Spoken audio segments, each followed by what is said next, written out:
In 1543, the Polish astronomer Copernicus suggested the bizarre notion that the Earth is a round ball that circles the Sun. But his book emphasized it was only a hypothesis. He further avoided controversy by withholding the book for 13 years, and then by dying on the day it was published. Edmund Halley, the highly esteemed British astronomer, best known for the comet named after him, proposed that the Earth is made up of several concentric spheres, each supporting life, placed inside one another in the manner of a Chinese box puzzle. Marshall B. Gardner, however, insisted that the Earth is completely hollow except for a small sun that lights the interior.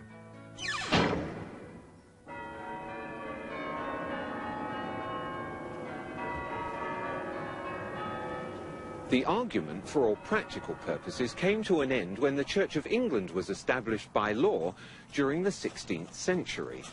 They rejected many laws of the ancient Catholic Church, and to appear forward-thinking, they embraced many radical scientific notions prevalent at the time, including Copernicus' round Earth theory. With this endorsement, the theory found its way into the schools, which were then largely controlled by the Church. It has remained there to this day, and many children have accepted it without question. Andrea Barnes was not one of those children. Born into an Ontario farming family in 1898, Andrea was a bright child who spent much of her time learning about the world around her. She was inquisitive and precocious, and much to her teacher's dismay, she fervently believed the global Earth concept was nonsensical and easily refuted. Many scientists agree with her and are amassing evidence to carry on her work. Part of its rotundity is that as ships sail out to sea, the tops of their masts are visible longer than the hull. Dr. Samuel Robotham wrote, "Another thing is certain, that from within the equator the North Pole star and the constellations Ursa Major, Ursa Minor, and many others can be seen from every meridian simultaneously, whereas in the south, from the equator, neither the so-called South Pole star nor the remarkable constellation of the Southern Cross can be seen simultaneously from every meridian, showing that all the constellations of the south, supposed pole star included, sweep over a great southern arc and across the meridian from their rise in the evening to their setting in the morning. But if the earth is a globe, Sigma Octantis, the South Pole star, and the Southern Cross, a southern circumpolar constellation, they would all be visible at the same time from every longitude on the same latitude, as is the case with the Northern Pole star and the northern circumpolar constellations. Such, however, is not the case. Some heliocentrists have even tried to suggest that the pole star's gradual declination overhead as an observer travels southwards is proof of a globular Earth. Far from it. The declination of the pole star or any other object is simply a result of the law of perspective. The law of perspective dictates that the angle and height at which an object is seen diminishes the farther one recedes from the object, until at a certain point the line of sight and the seemingly uprising surface of the earth converges to a vanishing point, i.e. the horizon line, beyond which the object is invisible. Thomas Winship wrote, "If we select a flat street a mile long containing a row of lamps, it will be noticed that from where we stand the lamps gradually decline to the ground, the last one being apparently quite on the ground. Take the lamp at the end of the street and walk away from it 100 yards, and it will appear to be much nearer to the ground than it was when we were close to it.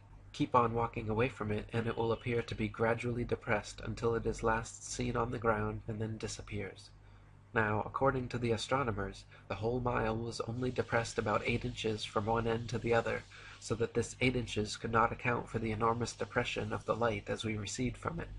This proves that the depression of the pole star can and does take place in relation to a flat surface, simply because we increase our distance from it, the same as from the street lamp. In other words, the farther away we get from any object above us, as a star for example, the more it is depressed. And if we go far enough, it will sink, or appear to sink, to the horizon and then disappear. The writer has tried the street lamp many times with the same result. The sailor thinks that he's traveling around the Earth this way, when in effect he's traveling around the Earth this way. And he's creating a circle. He's moving in a continuous direction around. He goes through the various parts of the circle, and he comes back where he started from. So around this way. Does running round your neighborhood prove that the neighborhood is round?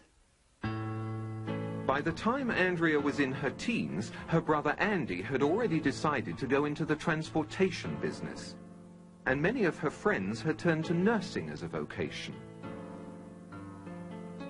But Andrea devoted her time to exploring the world around her and to questioning. She was vehemently opposed to the use of globes in schools and formed a group to protest what she referred to as a load of old codswallop. They demonstrated in a manner they felt symbolic.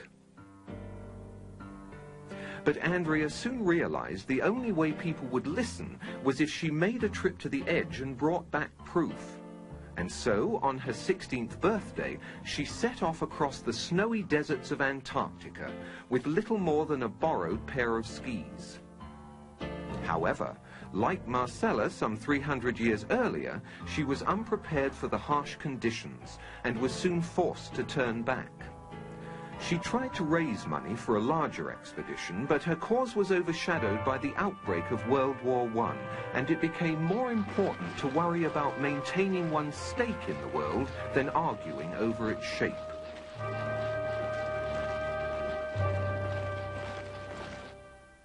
Although they never met, Andrea's mentor was this man, Samuel Burley Rowbottom, better known throughout the scientific community as Parallax. In 1881, he had published this book, Earth Not a Globe. Outlining dozens of experiments performed over many years, it quickly became the standard authority for anti-globularists. Perhaps the most significant experiments were those carried out on a canal known as the Old Bedford Level.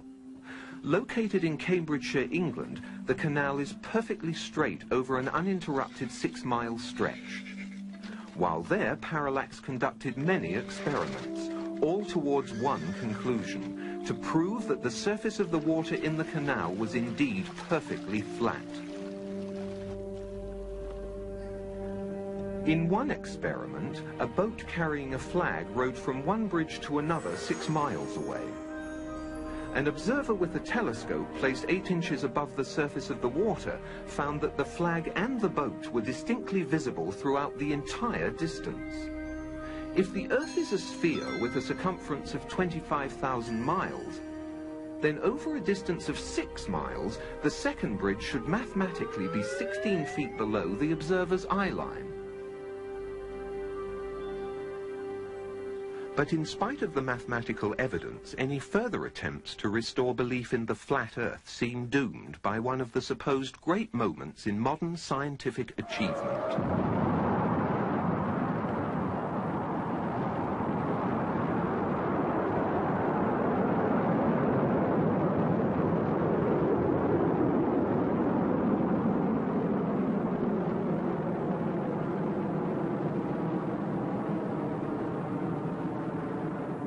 At last, after thousands of years of uncertainty, man was able to get far enough away from the Earth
Through time-lapse photography, the velocity of these clouds has been dramatically increased. While they were actually drifting over the mountains at approximately 27 miles per hour, they now have the appearance of moving at well over 100, 4 times their normal speed. If the clouds were stationary and the Earth was revolving underneath them, this is how it would appear if the Earth was spinning at 100 miles per hour. Yet we're told that the Earth is spinning at 10 times that speed. Consider this. Those who maintain that the Earth is a globe that spins suggest that people standing at the equator are being whirled around at approximately 1,000 miles an hour. They further maintain that the Earth is spinning around the Sun at a speed of 67,000 miles per hour, and that our Sun is supposedly racing around the center of our galaxy at some 600,000 miles per hour. And yet, you and I both know that on many days it's possible to stand outside without a single hair being messed up by the breeze. You put your hand outside a window of a car which is going even at 80 kilometers per hour, a terrific wind goes blasting by and pushes your hand back. Imagine putting your hand outside the window of a car that's going 1,600 kilometers per hour. You just take your hand right off. With a sphere of 4,000 miles radius being spun round once every 24 hours, a little bit of calculations will show that that person there is being spun round at about 1,000 miles an hour and it doesn't know it. I mean, this is obvious nonsense. You go on a merry-go-round and it goes, I doubt, more than 10 miles an hour and you get off all dizzy. You mean to tell me that people can be spun round at approximately 1,000 miles an hour and not know it? Why, if this is so, this whole room that we're in is supposedly being spun round at something of approximately that order of speed, and we don't know it. There's all kinds of evidence for the phenomenon of what's called continental drift. This means that the continents are able to move as if they're floating on a fluid. Now, if the Earth is spherical, if it's spinning, anybody knows that if this is spinning very, very, very fast like that the continents should all be located at the equator, because centrifugal force would move the continents from the poles to the middle. One of the real big problems that maybe is a little bit easier to understand, sound doesn't travel nearly that fast. So, for example, if you're at the equator and you wanted to shout to warn somebody, it's quite possible they could never hear you, because if you're shouting, say the Earth was spinning in this direction, and you're shouting in that direction, the sound could never catch up to the person who's, of course, being carried away by the Earth. In October of 1929, Andrea again tried to focus the world's attention on the controversy by proving the notion the Earth spins to be absolute nonsense. It was reasoned that if a dirigible was to go aloft in England and hold itself perfectly static, then by the accepted theory the Earth should rotate underneath it and New York should come into view some 4 or 5 hours later. In fact, England was never lost from view. The dirigible eventually ran low on fuel and had to land. Andrea insisted she had made her point. But New York wasn't paying attention that day. The stock market crash monopolized the headlines then and for some time to come. Andrea had again been upstaged.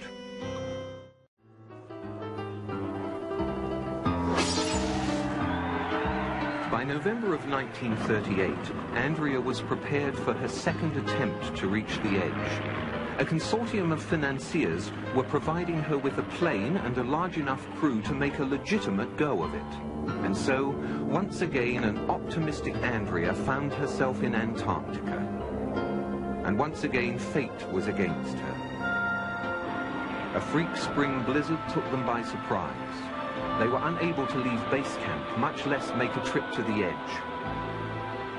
The entire expedition was very nearly wiped out.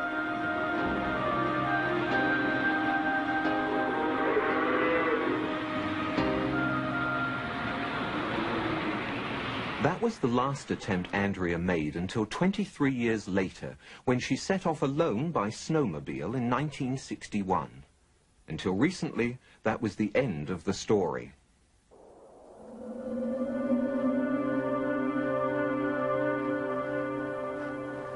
Early this year, a researcher stationed in Antarctica to study weather patterns found a snowmobile partially buried in a snowbank. It had run out of fuel and there were no signs of Andrea anywhere. But he did find these, a camera and a note. The note says only, "I have been there. The debate finally comes to an end. Signed, Andrea B." It had survived the frozen elements for nearly 30 years. Unfortunately, the researcher inadvertently opened the camera, exposing the film inside. Any pictures were lost, and Miss Barnes' trip is still very much shrouded in mystery. There was no description of what she had seen or how far away it was. But if we are to believe the note, then Andrea Barnes was very likely the first person in history to visit the edge of the Earth.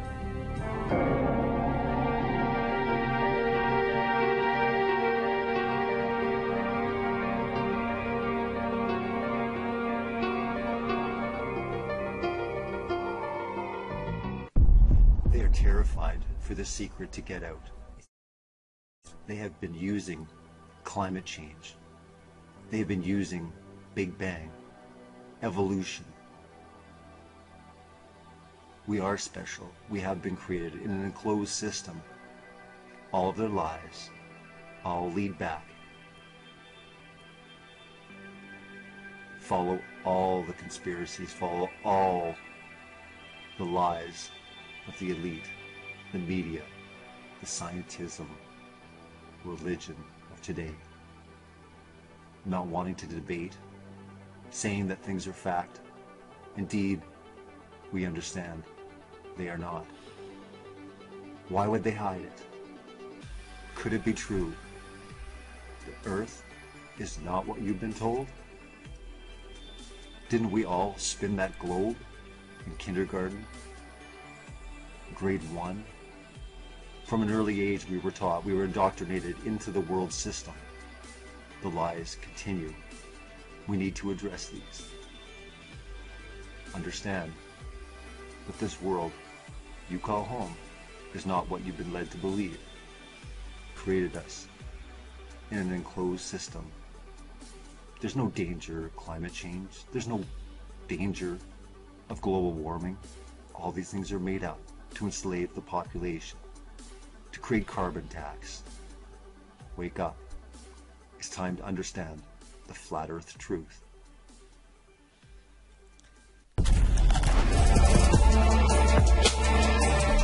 Few universal truths in the world. One is food always tastes better when somebody else is paying for it. Universal truth. The other is that everybody in this room was taught the story of how Columbus went before Queen Isabella of Spain and he was going to prove to her that the world was round. Do you know what Queen Isabella of Spain, pretty smart woman I gotta believe, would have said to Christopher Columbus if he laid this line on her? She would look to him and go, Cristoforo, Aristotle figured out the world was round 2,000 years ago. This is 1492, the year they invented the globe.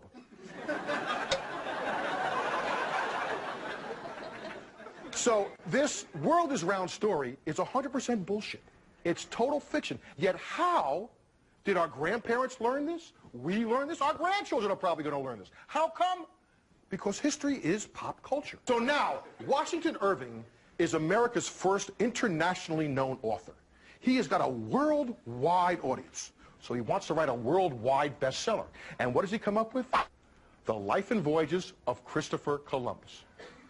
This becomes the biggest hit in American publishing history. Here is where the world is round stories come from. It's not out of fact, it is totally out of his fiction. You know, Napoleon once said, history is a myth men agree to believe. Well, so many people have read this myth that it creates what I like to call the Liberty Valance effect. This is the West, sir. When the legend becomes fact, print the legend. When the legend becomes fact, print the legend. Say that with me. When the legend becomes fact, print the legend. This is what's happened with Washington Irving and Columbus. He has created the Columbus legend. The legend has become fact, and we print the legend. When the legend becomes fact, print the legend. This world is round story is 100% bullshit.